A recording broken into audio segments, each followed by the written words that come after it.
Hi dear friend, welcome to EZINWANYI Studio. As you enjoy Pacific Wives, please don't forget to subscribe, like, comment and share. Also watch our hit stories, Behind the Dates and Echezo Nachuku. Enjoy! Welcome to Pacific View Estate, where luxury hides secrets, smiles, mask envy, and every perfect life is fighting a silent war. Who will survive the competition? Ada or Chioma? Well, we will see. From the day Ada and Chioma met, truth and originality packed its bags. Every win became a battle, every purchase a contest, and every smile concealed a dangerous rivalry. They contested over everything. After work, their daily inspection began. Every glance searched for a new handbag, designer shoe or luxury purchase. Instagram wasn't enough. They wanted proof. They pressured their husbands to meet up. But behind Chioma's perfect lifestyle was a cracking foundation.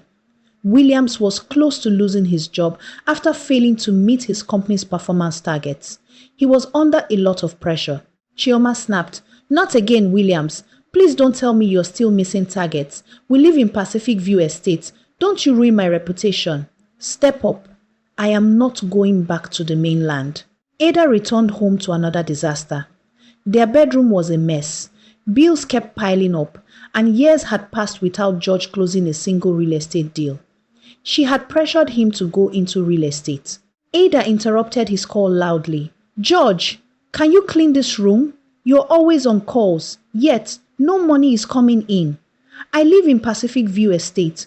Don't disgrace me. We need to maintain this life." As William slept beside her, Chioma posted on her Instagram, "My husband just sealed another multi-million naira deal. God is faithful. Number Odogu wife." This was her normal routine with Ada fake life.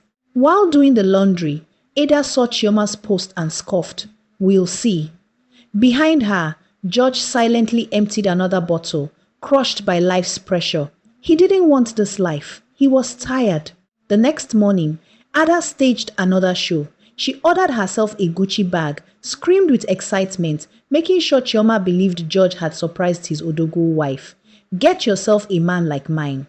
As years passed, the competition got intense. As Ada washed her car, Chioma smirked, "Where's your driver? And Odogu's wife doesn't wash cars. Don't let Pacific View people see you like this." At the market, Ada saw Chioma bargaining over tomatoes. She laughed. "Chioma, you're still pricing tomatoes. In Pacific View Estate, are you guys broke?" She asked Chioma, who smiled and replied, "Nothing like that. It's just a joke." Chioma responded. Ada handed the seller a thick bundle of cash. "Pack everything." Chioma forced a smile, but deep inside, the competition had become personal. Back home, her reality choked her. Ada tearfully begged on the phone, "Please, give me more time. I swear I'll pay." George watched in silence, wondering how much longer they could survive like this. Dinner was white rice, little stew, and one boiled egg each. But on Instagram, Chioma wrote, "The best Chinese restaurant ever." William shook his head in silent disbelief. For how long, he thought. Unable to afford Pacific View's luxury spots, George settled into a roadside beer parlor. He was busy thinking about his life.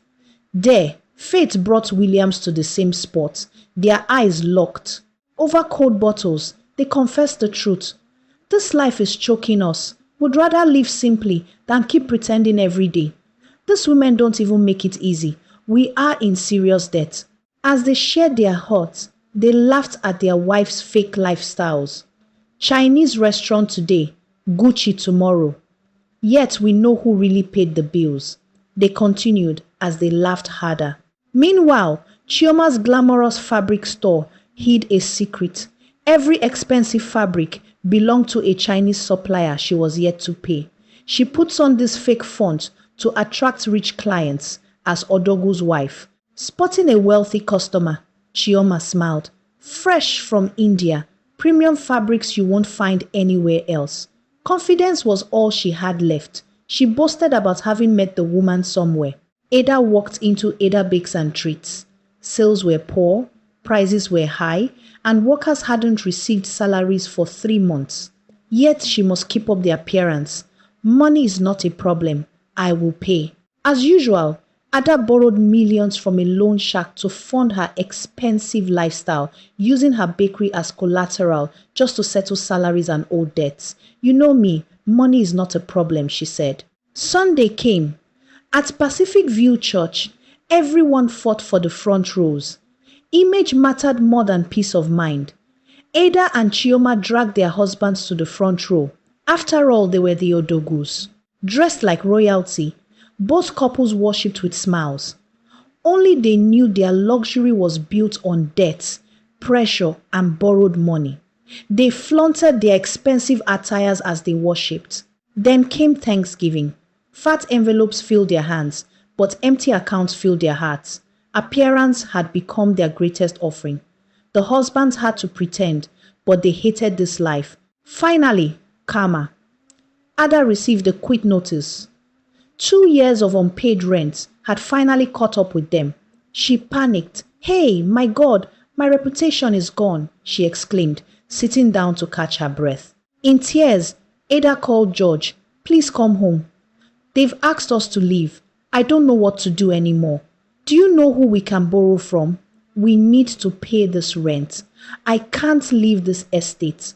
Before George arrived, another message appeared. You have 24 hours. Pay or face the consequences.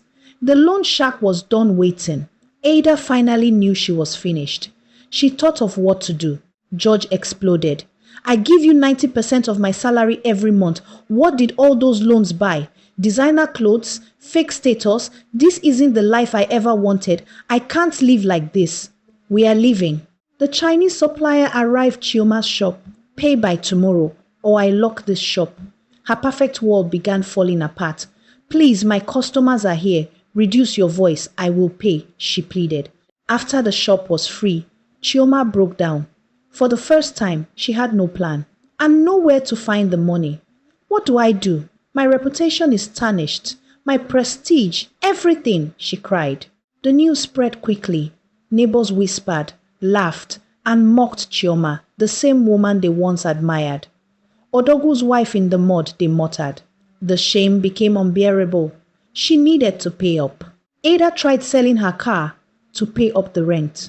Buyers offered ridiculous prices, knowing she was desperate. She kept sourcing for a higher buyer, but time was no longer on her side. She panicked. Okay, please pay 14 million. She pleaded as one of the buyers turned to leave. Okay, just take it. Ada pleaded. Pride had finally given way to survival. She needed the money. A lot was at stake. Back at the beer parlor, George handed Williams the quit notice. Guy, I'm tired. Maybe leaving is the best thing for us. I never wanted to move here. I suggested somewhere decent, but my wife. Williams sighed. You're lucky. You got a month's notice. Mine is in 2 weeks. I already contacted an agent on the mainland. A nice cool environment to start a fresh weather. Madame likes it or not. We earn good money, they admitted. Why are we suffering just to impress strangers? Peace is worth more than prestige. Please give me your agent's contact. Any place around Aja is okay for me. One by one, Chioma sold her designer bags, shoes and clothes for almost nothing. Her fake empire was disappearing. She had lost her respect and her pride. Her husband already had enough of her lifestyle. Ada walked quietly into her bakery and froze. It felt like a horror movie at first. Was this a dream? The place was destroyed, workers were injured, and everything she built lay in ruins. What have I done? She cried. The shop wasn't even hers. Almost everything inside had been bought with borrowed money. My life is over, she screamed and cried harder. The loan guys had visited. As her staff walked away in anger, Ada collapsed to the floor. For the first time, she had no image left to protect. My world is over. Where do I go to? Who do I call? She lamented, crying bitterly. By the end of that month, the Chinese supplier had Chioma dragged out of the shop as shocked neighbors watched. He locked the shop and went away with the keys. Please, sir, I will pay you, please. Chioma cried like a woman going mad. She sat outside her locked shop in tears. The same people who once envied her simply walked past. Fake life had finally collected its debt. She shamefully left. By month's end, George had found a modest apartment. As he packed, Ada wept quietly. Their time in Pacific View Estate had finally come to an end. Ada wept bitterly. How can I move to Ikate from here? George got the notification. The agent in Ikate had confirmed they could move in the next day. Still, Ada posted online, taking a sabbatical in the Bahamas to clear my head. Prestige came first.